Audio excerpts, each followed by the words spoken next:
Japan Dyno, the best of Japan to you.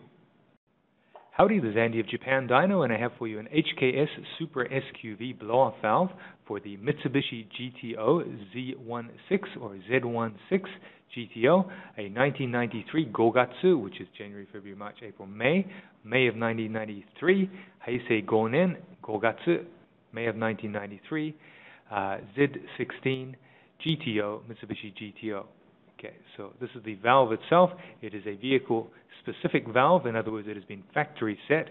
Often the HKS SQV or Super SQV is an adjustable type and has a bolt-in back here, but in this particular case, this is a factory set and has no adjustment. So it is made for the GTO.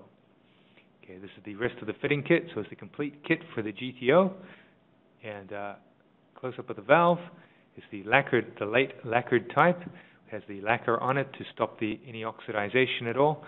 So sometimes there is oxidation caused by the rusting of the steel bolts here, and also there's a C-clip in the little tray here of the flange, so there's some electron transfer that can cause the corrosion of the aluminum. So to prevent that, the late versions of the Super SQV were coated in a gold-colored lacquer. So that's what this lacquer is. So it's a stock gold-colored lacquer by the HKS company. Moving on to a shot from the other side, you can see here again the complete kit. So this particular valve is the diaphragm type blow-off valve.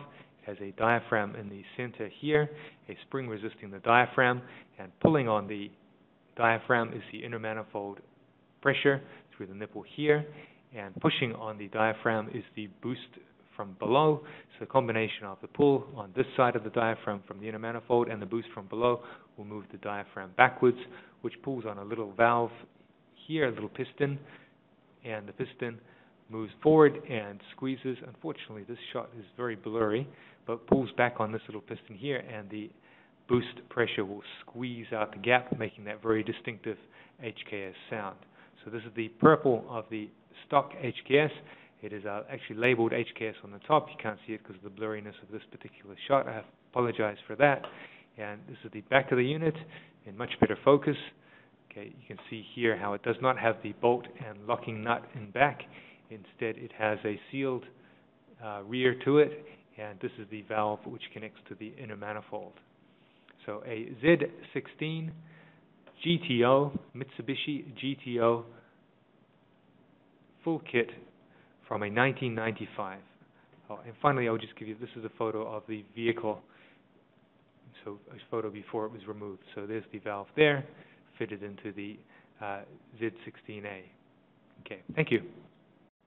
In order to serve you better, we have our website at www.japandyno.com, as well as our blog, the Japan Dyno Daily Fix, where we feature items of special interest.